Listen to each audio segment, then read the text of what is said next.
which was perfect. It was definitely one of the best moments, for sure.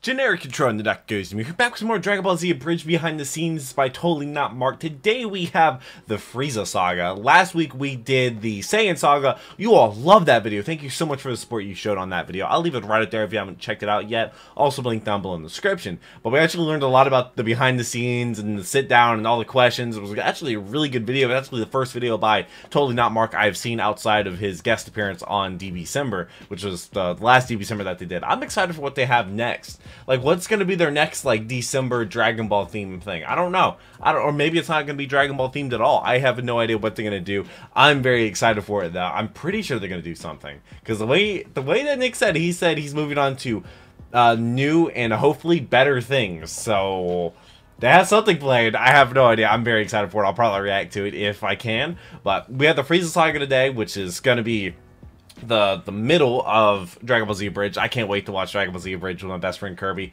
She's going to love it. Well, at the beginning it's going to be rough, but she's going to love the Freeza Saga. She's definitely going to love the Cell Saga, and I'm just super excited for that. Shout out to the patrons. They get the videos there early. Love to not have a paywall on the channel. Couldn't do this without them. I read every single comment, so leave some down below, and I reply to a lot of comments, so you know I'm reading them. But let's go ahead and jump into this video. I'm really looking forward to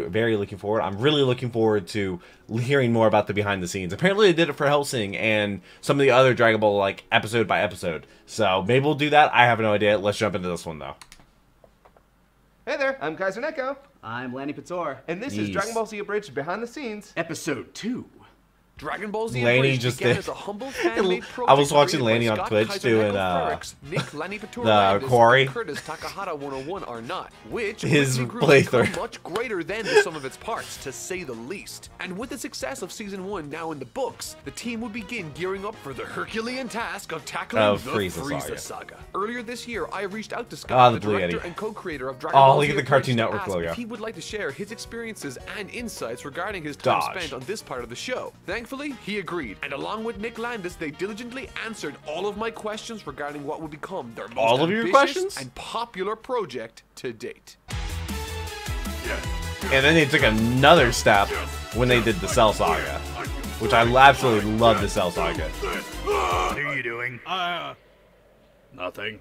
The leap in Dragon Ball Z Abridged's popularity is clear from Season 1 to 2. When did you think the show itself got better? Episode, what was that? 11. 13 or, yeah, it was 14.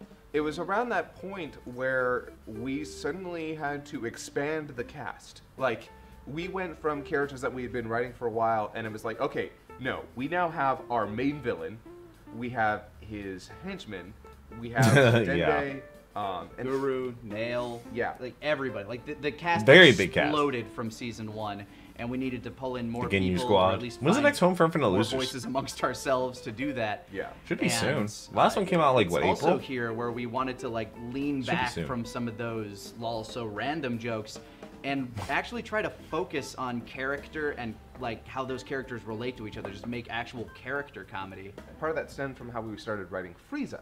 Kinda killing our guys. Oh, we have more of those things back at the ship. It's not like we're losing anything valuable. We didn't think And nothing to of write value it was like lost. this, but not even unintentionally, it just coincidentally kind of harkened back to something like Dewey Griffin. Campy evil, like it's evil Dewey and Griffin? loving it. Like, Yes, he is Dewey or absolutely Stewie? in love with the violence that he inflicts upon other people. And furthermore is absolutely in control of almost every scene he is in until he isn't. No, that was a rhetorical question. And I gave you a rhetorical answer. Good lord, I traded Vegeta for this. And that was why, in that opening scene, we just made Oh sure my that god, I these can't wait to clips were rewatch this. incredibly Kirby. dark. Frieza, arguably one of the most infamous villains in anime history, would play an integral role in the I episodes had to never come heard and of him until Saga I saw at the large. abridged. He needed to be measured, sinister, ruthless, but above all else, funny. Certainly a tough tightrope to walk for any voice actor in the recording booth, and so finding the Was it right Little man for the Kariba? job became a top priority. Like the pioneer When of it all came this? to cast for Season 2, I'd be remiss not to mention Little Karibo's performance as Frieza. Who reached out to who, and what was that like? This is really funny, actually. Oh? We were casting for Ginyu, and we weren't sure who was going to play him, because originally, Frieza was going to be you. Yeah, doing, with the... doing Really? a Linda Young impression. It sounded like this, dirty monkeys! It sounds awful now. I'm glad I didn't do it. But Compared to... But It we doesn't were sound casting awful, for but Ginyu. Little Kariba And just I killed thought it. to myself, huh, it would be really funny if Little Kribo ended up playing Ginyu, right? Yeah, and he sent us an audition, like where like the scene where Ginyu is talking to Frieza about the Dragon Balls, but his Frieza was just so on point. Yeah, I was just sitting I've there. reacted to No, Yu-Gi-Oh! he even Bridge. admitted So it was play a this on my channel. audition for What does that Frieza. watch? It's a funny scene that he wrote himself between Frieza and Ginyu, and yeah, his Ginyu was good. His Frieza was good. perfect. You are certainly on the ball today, Captain Ginyu. If you were a dog, I'd scratch your belly. If you were a cat, I'd give you warm milk until you started to purr. But since you are neither of these things, What if I was a giraffe? What? Pretend I'm a giraffe. So it's like, well, I guess kinda we'll sounds find like- another voice for Ginyu, because What, you're Joey? Frieza. Yeah, you're Frieza now, and we end up with Antfish's Ginyu, and he blew it out. of the water. Antfish. And the session that I think I remember most is either the first episode where he's in his second form, which was a lot of fun, where he gets to kind of, move down to his base and stop being high Frieza and stop being low. Oh, with all the different forms, That was yeah. a lot of fun. I think impalement is my favorite way to kill a person. But the other thing Okay, that I remember, Vlad, relax. just because I knew how hard this line was going to hit the moment that he recorded it, which was, Frieza's going to. Wait, what? Don't mind me. By all means, give me some ideas. It was my favorite delivery of that entire season. It made my skin crawl the first time I heard it. I'm like, ooh! that was also the point where, oh cool, he can also be fucking intimidating. He is menacing. When we had to get to Goku versus Frieza, we were so Which apparently was like, how many episodes in We the actual were show? very worried about that because up until that point, Vegeta played off Frieza so well. Vegeta's like pompous attitude, bouncing off of Frieza's flippant, not giving a fuck about his pompous attitude. Yeah. That's right. You're not dealing with the average Saiyan warrior anymore, Frieza. He'll just put him in his place every time. As soon He's as the Goku legendary showed up on the Super field, I was like, oh man, we don't have Vegeta here anymore to bounce off of Frieza. Once we started writing for that and realizing that Goku's just too dumb to understand Frieza's threats, Yes. that light bulb just went off where it's like, oh no, this is gonna be great. Yeah. They have a way better dynamic than we ever even imagined. How do you function? Hey, I'm just like any other guy. I pay my taxes one leg at a time. Frieza had become a welcomed addition to the cast, bouncing well off of the overzealous Saiyan Prince, the endlessly idiosyncratic Ginyu Force, and of course, the lovably simple Goku. However, and perhaps more importantly, the expanded cast featured in Season 2 offered Team 4-Star countless hilarious opportunities to manipulate existing plotlines, introduce new Like jokes, the nail and establish thing, fresh yeah. takes on classic, pre-existing, and newly introduced characters. The nail What were and some of the Kami. moments you were most excited to write for in Season 2? There was one joke I know we came up with very early on, which was when Krillin is getting stabbed, and we had already initiated the own counters. Like, okay, he does it like a bunch of times, just bucking him up and down. We need a one-up there, like just which inadvertently we did not plan this, but people have pegged to. Oh, so that's why he survived the spirit bomb and came back to Earth. That's how he survived those two things. He had 2 extra lives. We're like, we just accept that. It's like, yeah, no. Sure, that was planned. Really plan ahead for those things. Okay, thanks, die.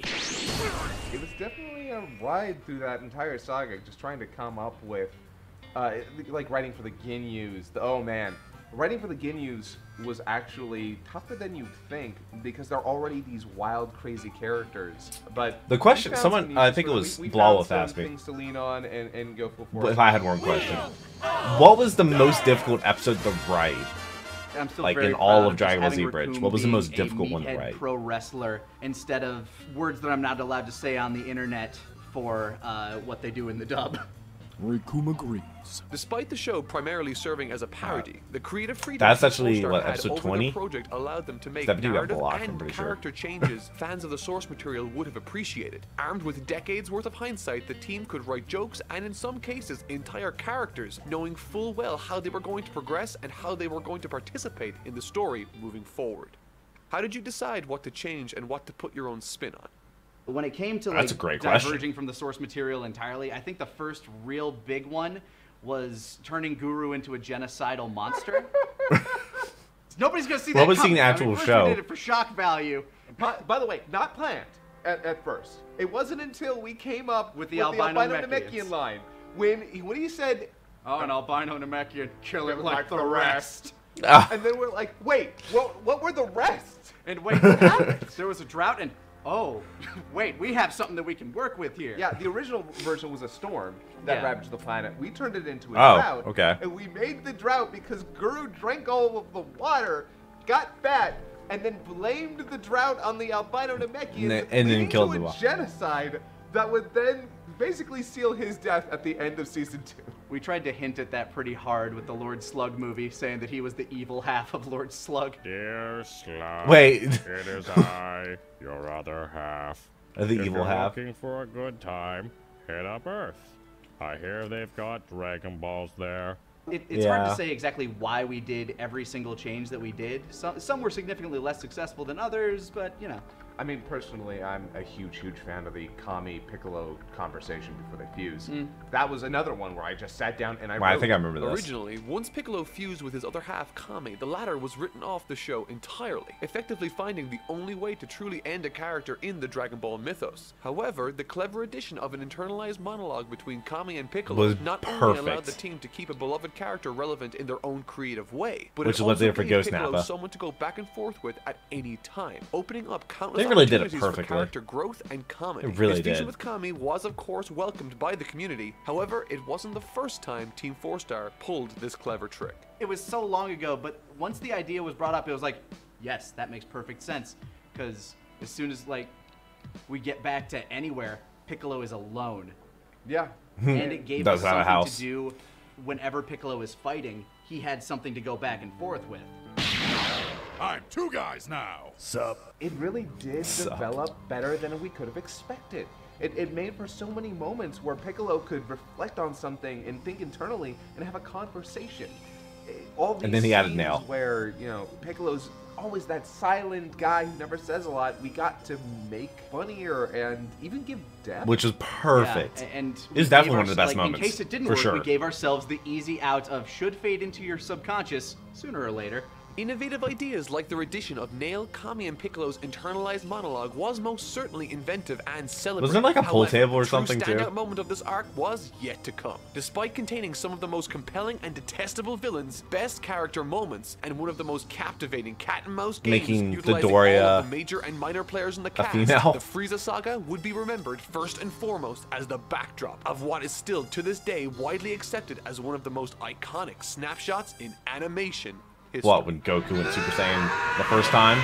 After Krillin got turned into confetti? It took Krillin getting turned into confetti. How did you guys approach the famous Super Saiyan scene? We knew one thing specifically, that Krillin had to go out on a joke, and that you can't immediately precede a joke with a serious moment like that.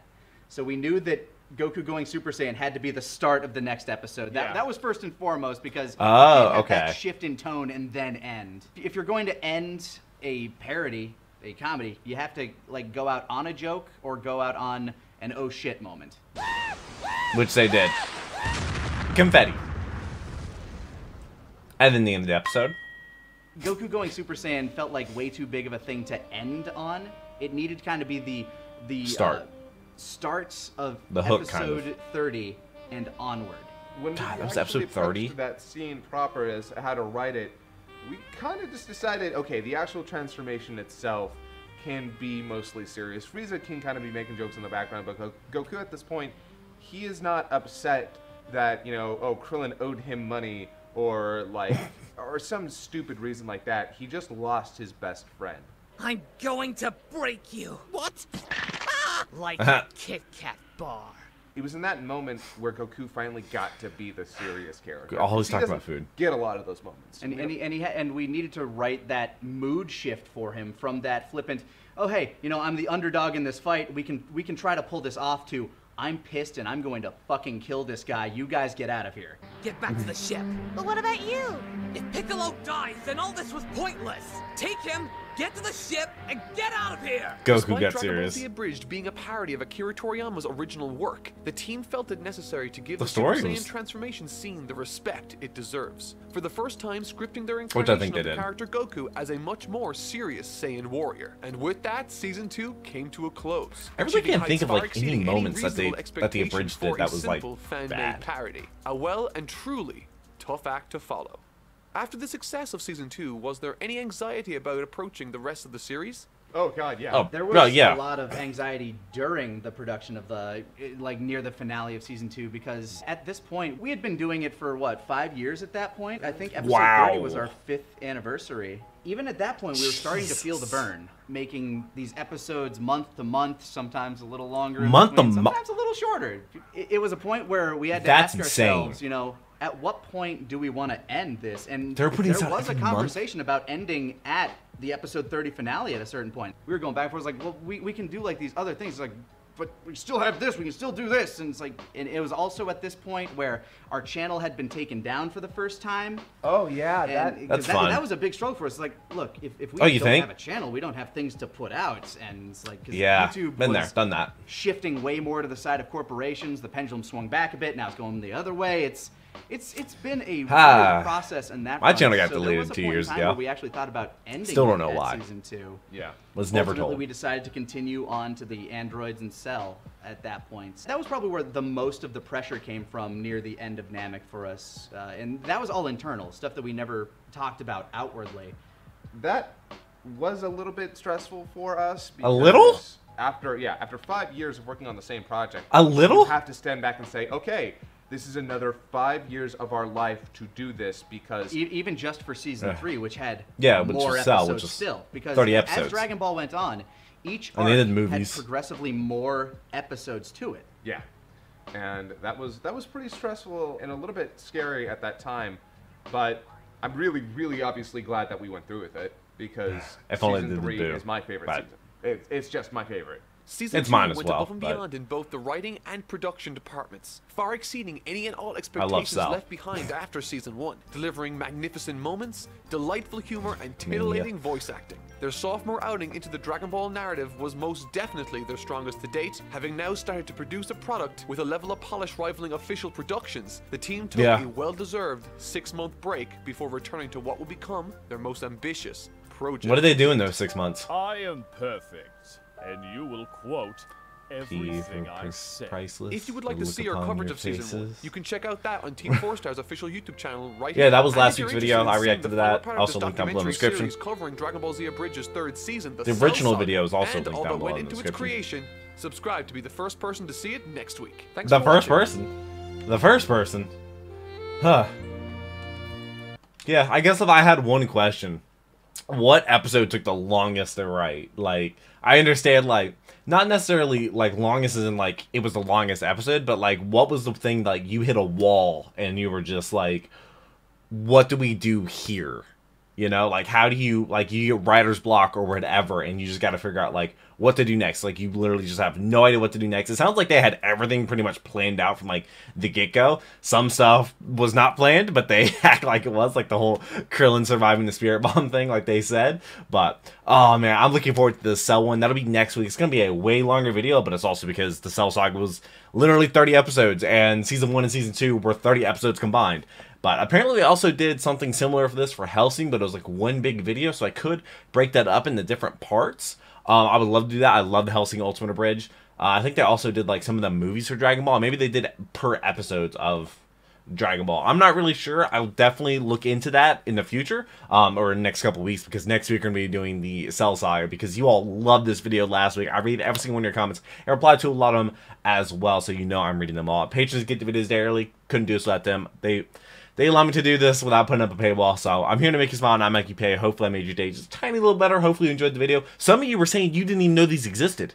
So that is awesome.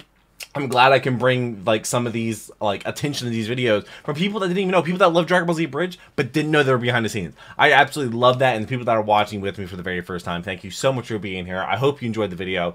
For everybody, I hope you enjoyed the video. But until next video, take care, and cue the music.